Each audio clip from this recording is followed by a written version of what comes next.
La ponencia de hoy es doña Mariana Martín Pedrosa, es doctoranda en Historia Moderna y Contemporánea, que nos viene a hablar hoy de Vila-real Santo Antonio de Ayamonte, vida y poderes en la frontera del Guadiana a finales del antiguo régimen. Aquí en esta jornada sale el terremoto de Lisboa con mucha frecuencia, ¿vale? Mientras arregla eso, les cuento una historia aquí a ellos. Sale el terremoto de Lisboa, sale el Marqués de Pombal muy a menudo. El otro día estuve hablando que está aquí el alcalde, del alcalde, como decimos nosotros, presidente de la Cámara de Vila-real de Santo Antonio, que nos acompaña, Alba Araujo, es una sorpresa que esté aquí. Estábamos el otro día precisamente comentando una historia. Ella, como portuguesa y como académica, conocerá perfectamente el proceso de los Táboras. Conoce, sí, ¿verdad? Sí. Claro. La familia Tábora en Portugal era una familia que era como equivalente aquí a la Medina Sidonia, los duques del Infantado, algo así, es decir, de la más alta nobleza. ¿Y por qué les cuento esta historia? Porque hay una expresión, lo digo por amenizarle un poco la espera. Hay una expresión que se dice muchas veces aquí en España, eso de encima de cabrón apaleado, ¿no? Y hay un ejemplo absolutamente gráfico y brutal de esa expresión que tiene que ver con el Marqués de Pombal y que tiene que ver con la familia Tábora. El proceso de los Tábora es un proceso que se hace en Portugal sobre una familia, como digo, de las más nobles, de las más importantes, instigado por el Marqués de Pombal, precisamente porque hay un intento de asesinato, de magnicidio del rey, José I, y que viene de unas correrías amorosas, un lance amoroso, viene oculto y cuando llega a su tal le intentan asesinar. El rey dice que, bueno, que investiga al Marqués de Pombal, bastante eficiente. El primer ministro portugués en aquel tiempo le dice que investigue y este hombre investigando resulta que encuentra rapidísimamente, sospechosamente, claro, y rápidamente encuentra a los dos supuestos autores materiales del intento y esos dos supuestos autores materiales confiesan rapidísimamente bajo tortura, claro, bajo tortura confiesa cualquiera lo que sea y lógicamente los matan. Ya no hay más pruebas de la participación, pero ellos dicen, el Marqués de Pombal dice que en ¿ya funciona? Ya. Bueno, pues todavía abreviar la historia. Yo estaba haciendo tiempo para que se arreglara esto. El Marqués de Pombal dice que en Portugal es un héroe, pero era un señor con un poquito de carácter, ¿no? Dice el señor Marqués de Pombal que los que han detenido han confesado que realmente los instigadores del magnicidio fueron la familia Tábora y el duque de Aveiro, o sea, dos de las familias más importantes nobles que había entonces en Portugal. Entonces, pues lógicamente se detiene a toda la familia, se hace un proceso y de forma de escarmiento, a la familia se la somete a tortura, se levanta un cadalso, se pone una rueda y antes de matar a todos los miembros se les apaleó, salvo a la patriarca de la familia, que se le cortó la cabeza rápido, a los demás se les apaleó, se les descoyuntó absolutamente en todas las extremidades a palo antes de matarlos definitivamente. Bueno, pues uno de esos sacrificados era el marido, también era sobrino, pero era marido también, de la familia Tábora, el marido de la amante del rey, de la que él venía a visitar. Con lo cual, yo creo que hay un ejemplo magnífico de encima de cabrón apaleado, era el pobre Luis Bernardo, si no recuerdo mal, porque además de que el rey lo engañaba con su mujer, encima murió de esa manera apaleado, o sea, además de cabrón, apaleado. Así era el Marqués de Pombal, que lógicamente se vengó de aquella familia que lo despreciaban porque venía de una nobleza un tanto menor. Ese fue, y ahora termino con esto la historia, ese fue el instigador de que Vila-real de Santo Antonio sea el ejemplo de arquitectura moderna que es, porque a raíz del terremoto de Lisboa se construyó, con lo cual por eso tiene esa estructura tan bien organizada. El marqués de Pombal fue responsable de esa reconstrucción después del terremoto de Lisboa. Después del terremoto de Lisboa también surgió la villa cercana de Isla Cristina. Con lo cual, todo este rollo, ¿para qué? Para explicarle a ustedes una única conclusión, de que Ayamonte es el sitio más estupendo de la zona, porque a un lado y al otro tenemos ciudades que han salido de la más absoluta de las desgracias, mientras que nosotros pues, salimos de la más absoluta de las felicidades. ¿Qué te parece la conclusión? Bueno, pues ya está arreglados los problemas técnicos, un poco he estado entreteniendo aquí al personal, así que yo me encantaría, Mariana, que nos contara un poco esa época que es bastante interesante y que tiene mucho que ver con cómo es Vila-real hoy, cómo es Ayamonte hoy y cómo es la relación entre dos países vecinos como Ayamonte y España. Así que, tuyo el micrófono. Assim? Primeiramente, boa noite a toda a gente que está cá hoje. Não vou falar em espanhol porque não estou muito familiarizada, contudo vou falar devagarinho para que toda a gente me possa acompanhar. A apresentação, no entanto, está em espanhol para que seja mais fácil para compreenderem.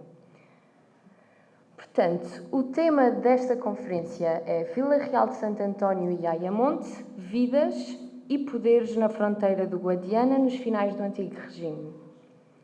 O tema surge no contexto da elaboração da minha tese de doutoramento, que consiste em analisar a fronteira luso-espanhola e o seu simbolismo enquanto um ponto de trocas culturais e desenvolvimento de relações transfronteiriças.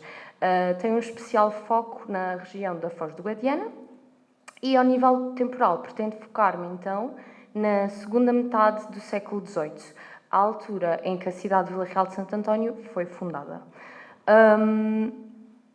Mas porquê é que é historiograficamente interessante focarmos, então, neste espaço temporal? É interessante porque a fronteira é um espaço de dinamismo que mexe com todos os setores da sociedade, desde o económico ao militar, passando pelos setores político e cultural. O objetivo desta conferência é, assim, dar-vos uma contextualização bibliográfica sobre aquilo que tem sido feito sobre Vila-real de Santo António e a fronteira. E também é pôr em perspectiva as visões de todos os autores. Partimos, assim, de uma questão central.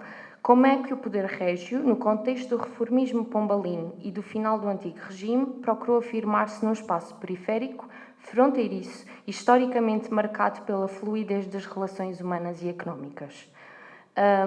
Esta comunicação insere-se também no esforço de revisitar o conceito de fronteira à luz das perspectivas historiográficas mais recentes, que a encaram como um espaço relacional e simbólico, mais do que como uma simples linha de separação.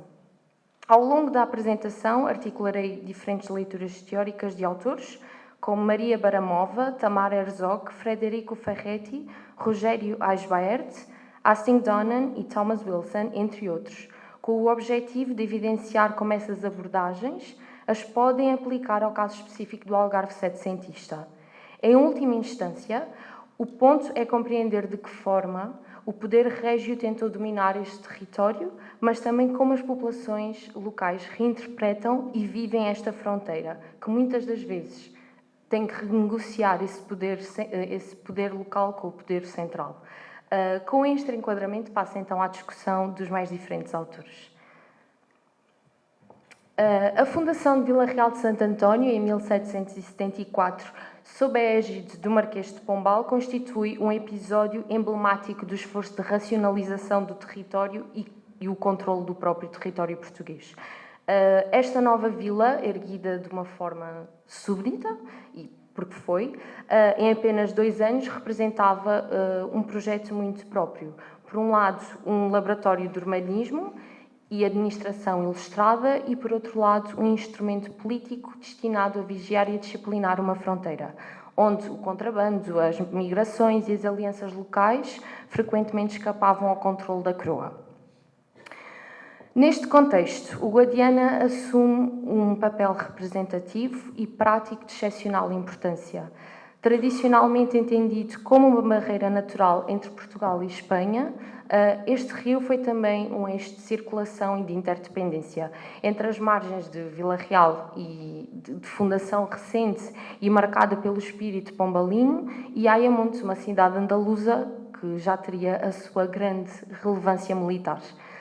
A fronteira aqui estudada é, portanto, uma zona de fricção e permeabilidade, onde se cruzam múltiplas dimensões: o poder político e o poder local, a economia formal e a economia informal, a lealdade régia e as solidariedades transnacionais.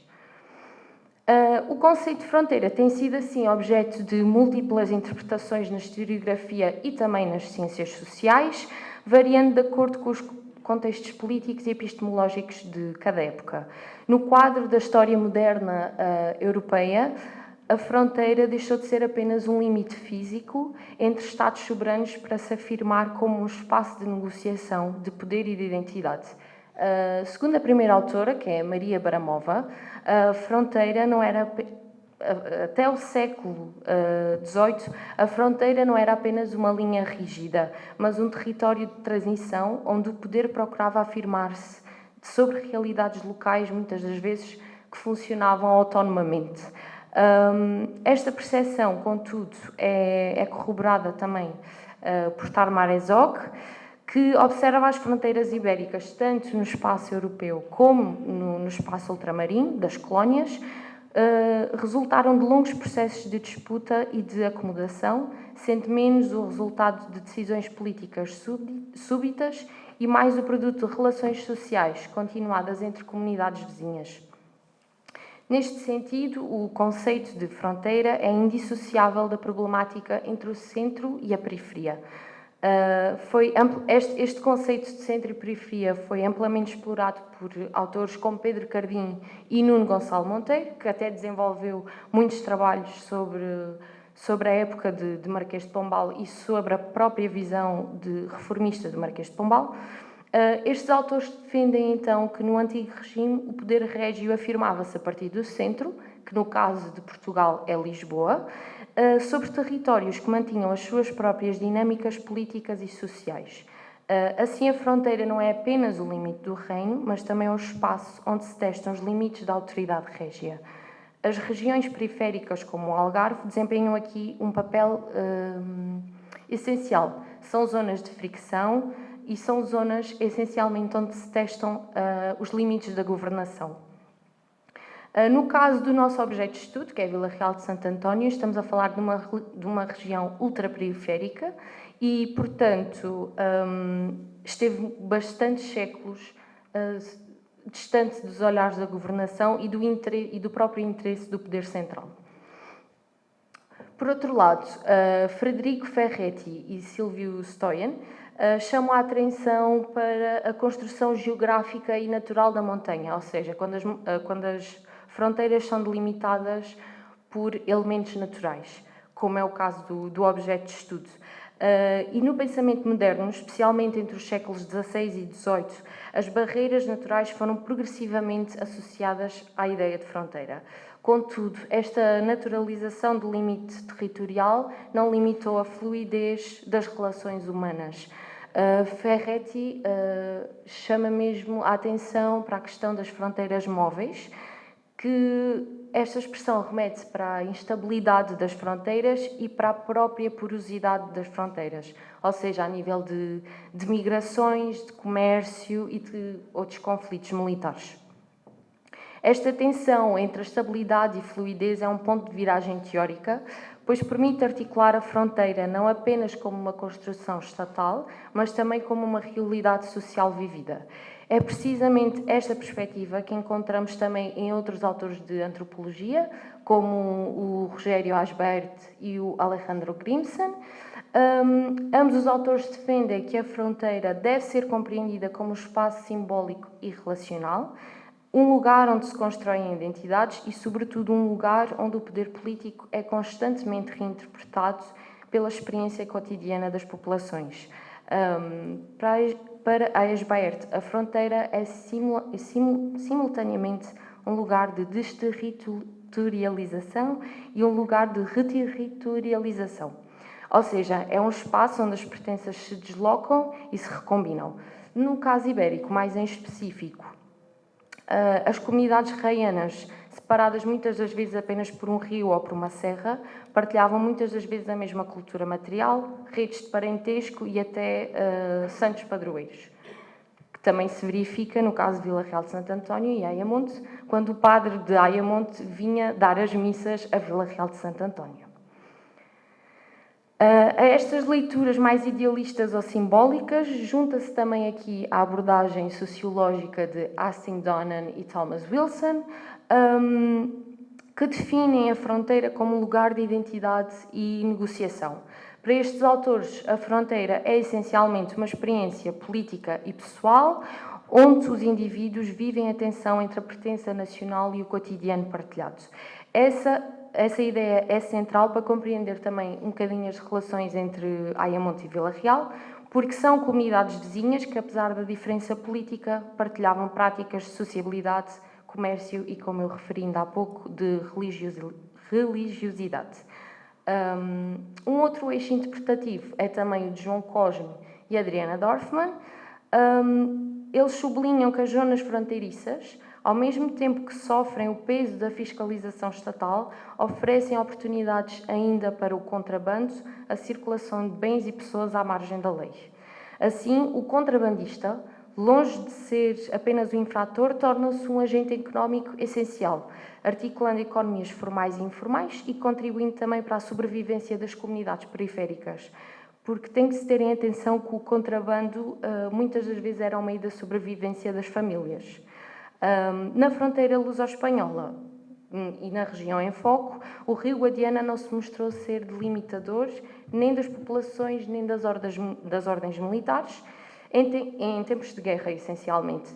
Isto porque, segundo José Saldanha Fernandes, a fronteira é vista como um lugar de contínuo de interações, onde se reflete uma configuração social bastante específica, que pode ser demonstrada pela constante aceitação de migrantes em ambas as margens do rio.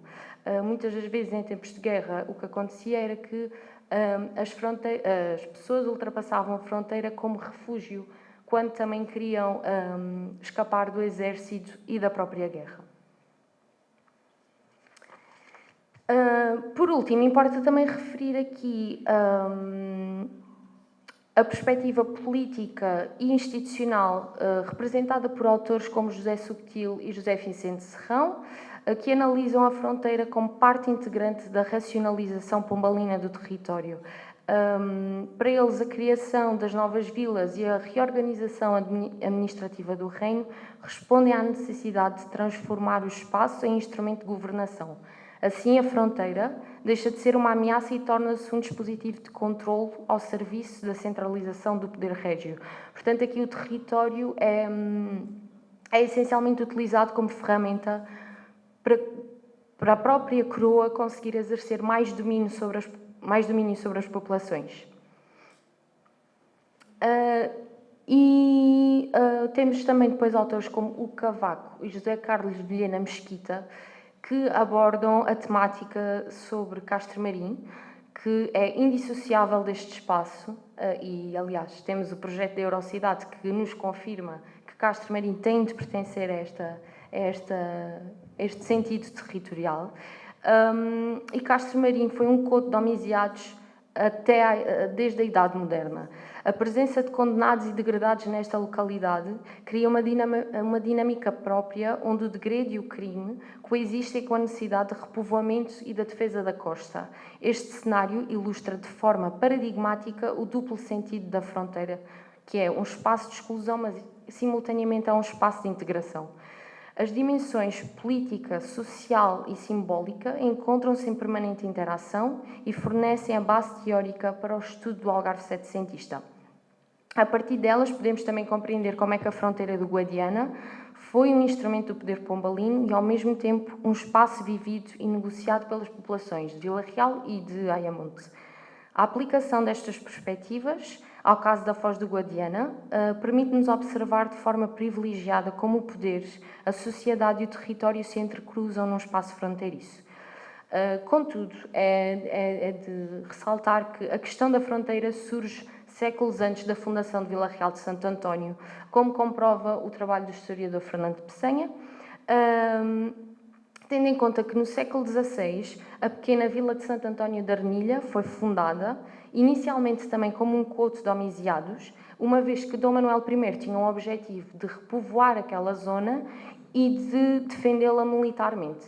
E também de passar uma mensagem a Ayamonte, a dizer que aquela zona não estava esquecida.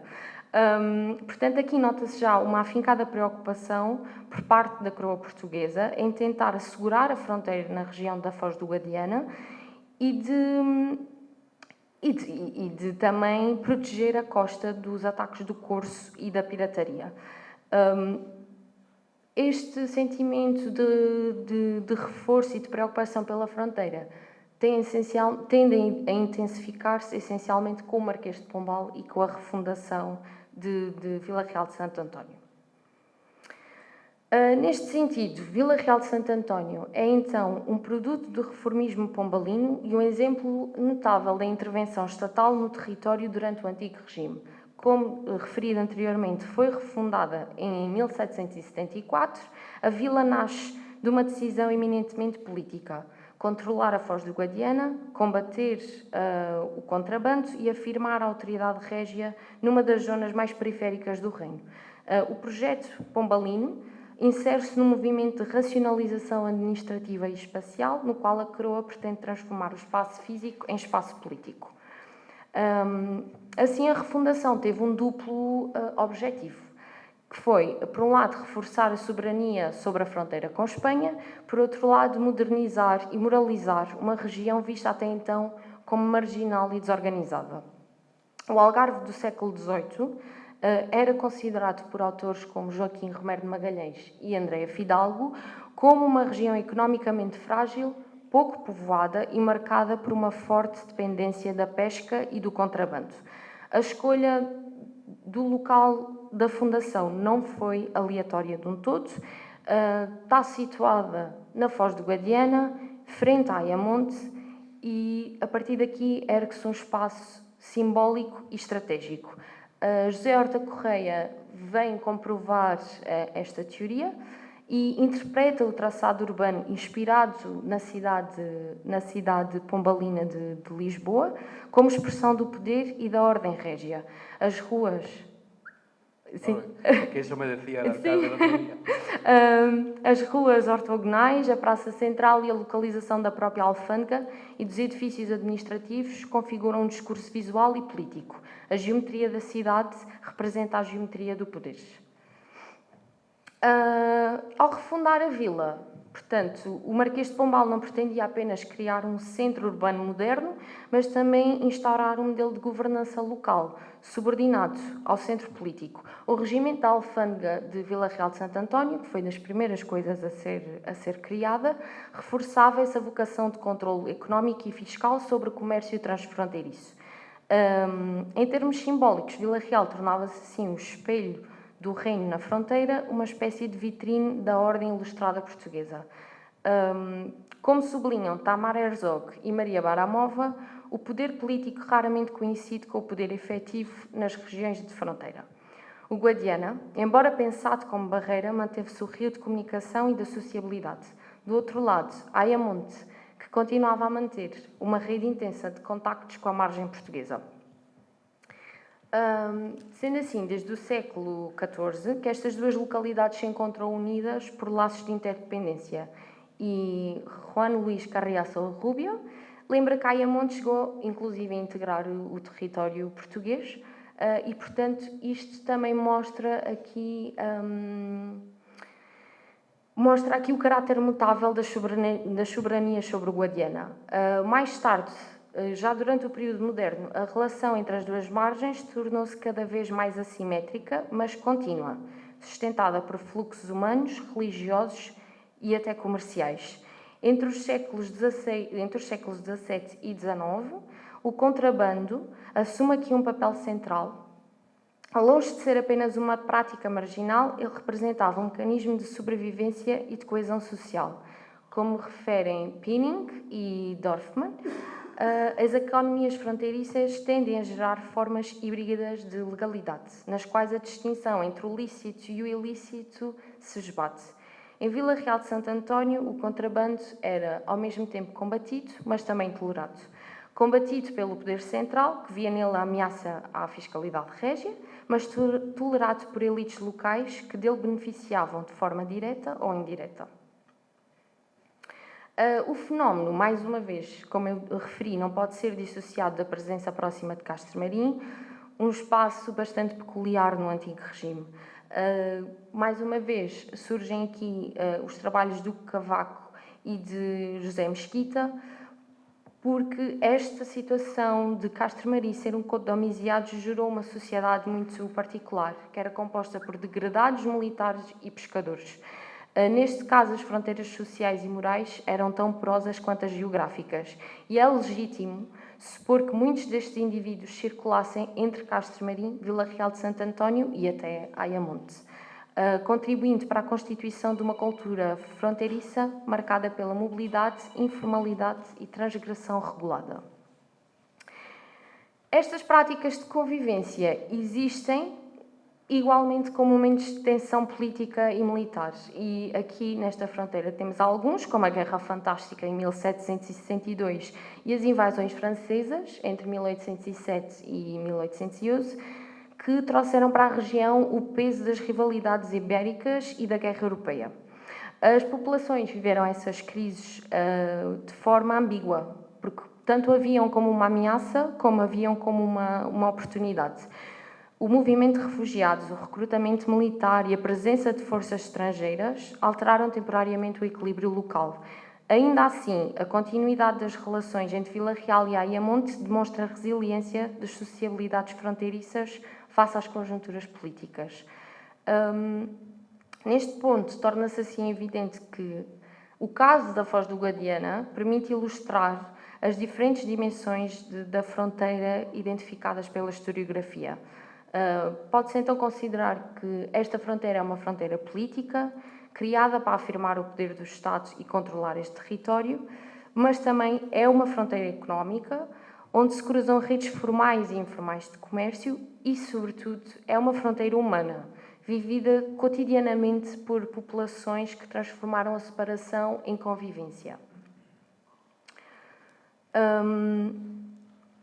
É sobre esta tensão entre o projeto político da separação e a experiência social de continuidade que assenta a reflexão seguinte, dedicada à síntese crítica das perspectivas em confronto.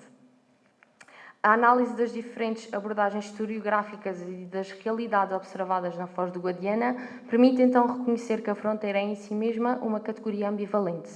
Ela traduz uma dualidade fundamental, a do poder que pretende fixar e da sociedade que continuamente desfaz e renegocia todos esses limites.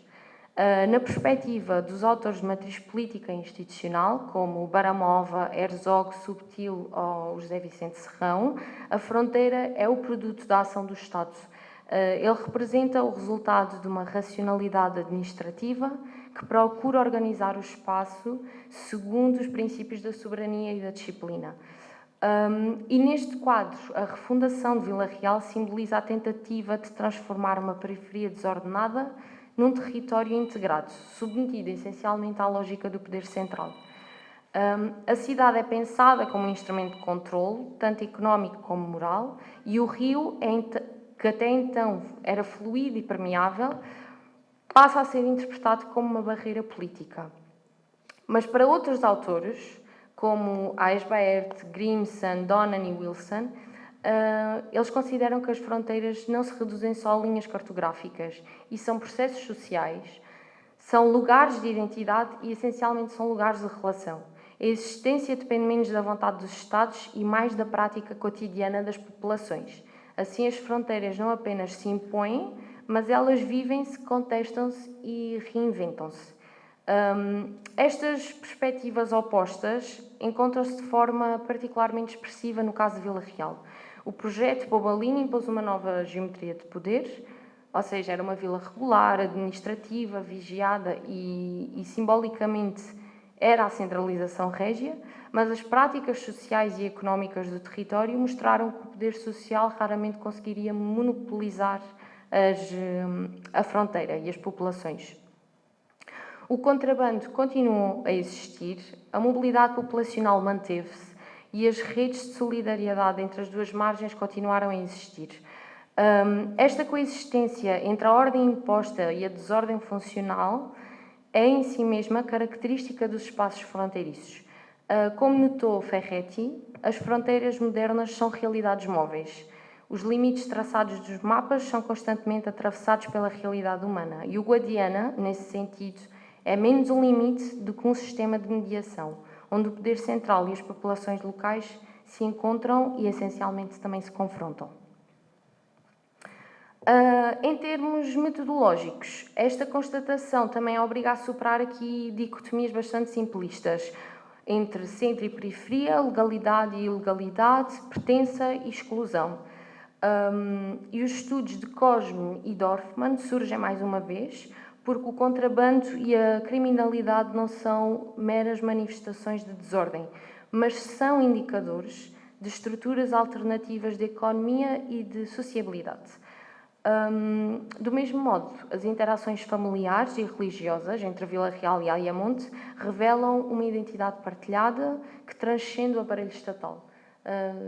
E, a partir desta análise, podemos sustentar que a fronteira luso-espanhola, no Guadiana, funcionava como um espaço de sobreposição de poderes e também de sentidos. O poder régio, de natureza hierárquica e centralizadora, coexistia com poderes locais e informais, que eram sustentados por laços de vizinhança e, muitas vezes, até de parentesco. A fronteira estava longe de ser uma linha divisória e é uma zona de contacto, um espaço de negociação entre os Estados e as comunidades. É neste ponto que as perspectivas aparentemente divergentes se revelam complementares. Ambas são indispensáveis para compreender a complexidade da fronteira. Sem a primeira, iremos perder a dimensão de poder e da soberania. E sem a segunda, esqueceríamos a experiência das populações, que é tão importante em contextos de fronteira. Assim, o estudo de Vila Real e de Ayamonte e das suas relações evidencia que o processo de construção do Estado moderno não se faz apenas pela imposição de limites e instituições, mas também pela negociação constante com as periferias. O Guadiana, mais do que um obstáculo, foi um espelho dessa negociação, um lugar onde o Estado tentava se afirmar e onde as comunidades respondiam com adaptação, resistência e muita criatividade. Portanto, após esta leitura integrada e bastante geral, porque há muito trabalho feito, há muito trabalho ainda por fazer e pronto, há muita perspectiva que neste momento já se encontra um pouquinho desatualizada. Vou passar então à conclusão com algumas ideias-chave que podemos retirar deste levantamento bibliográfico. Ao longo desta comunicação procurei demonstrar que a fronteira do Guadiana, e aqui mais para a foz do Guadiana, constitui um exemplo paradigmático da complexidade das fronteiras ibéricas nos finais do antigo regime. Mais do que um limite político, esta fronteira revelou-se um espaço dinâmico, vivido e essencialmente negociado. A refundação de Vila Real de Santo António, em 1774, representou uma tentativa deliberada de disciplinar o território, de racionalizar a administração e de impor a presença do Estado numa região até então ultraperiférica. Todavia, a prática cotidiana das populações mostrou que o controle absoluto era uma miragem.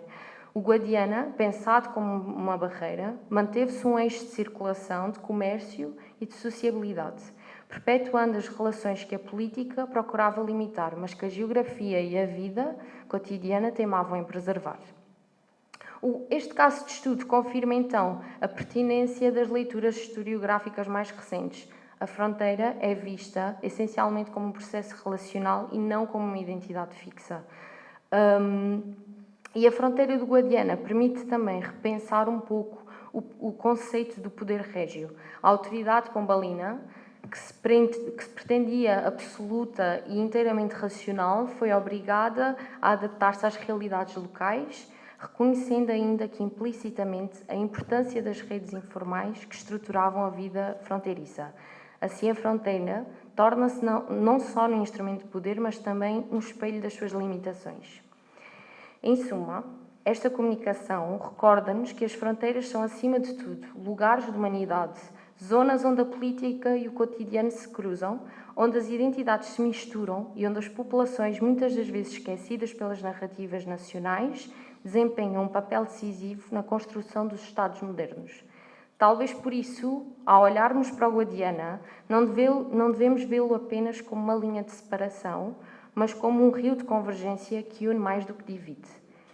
E entre Vila Real de Santo António e Ayamonte, o Reino de Portugal e a Coroa de Espanha, ergue-se um território que é simultaneamente fronteira e ponte, o testemunho de que, mesmo nas margens do poder, a história faz-se de encontros. Já está.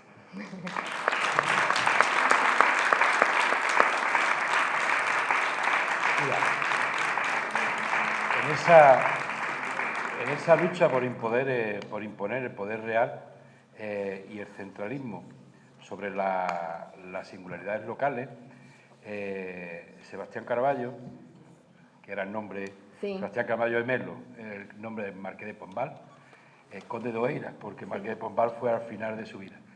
Pues en esa lucha mandó incluso quemar algunas barracas, algunas de esos que había en Montegordo. Sí. Y muchos de esos contrabandistas y delincuentes huyeron de allí y acabaron aquí y sobre todo en Isla Cristina, sí. ¿Correcto? Sí. Pues allí siguen. Ahí sigue. Muy bien, muchas gracias. Muchas gracias.